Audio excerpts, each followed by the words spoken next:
आज आपण बघतो की कधी नव्हती एवढी प्रगती साधली आहे. आज माणूस चंद्रावरती जाऊन आला, मंगळावर जायची तयारी करते आणि म्हणजे भौतिक सुखांच्या परमोच्च शिखरावरती आपण बसलोय. पण तरी सुद्धा जर आपण इतर प्राण्यांशी जर तुलना केली तर सगळ्यात जास्त मनुष्य प्राणी आजारी असतो.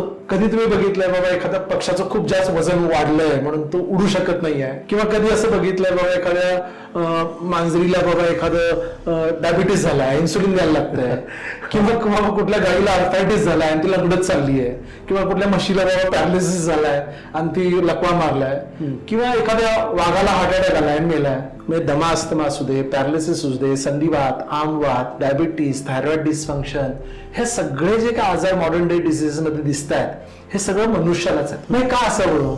त्याचं कारण असं आहे की आपल्या अस्तित्वानुरूपच आपण जगत नाही, कुठेतरी ही मिसिंग लिंक आहे.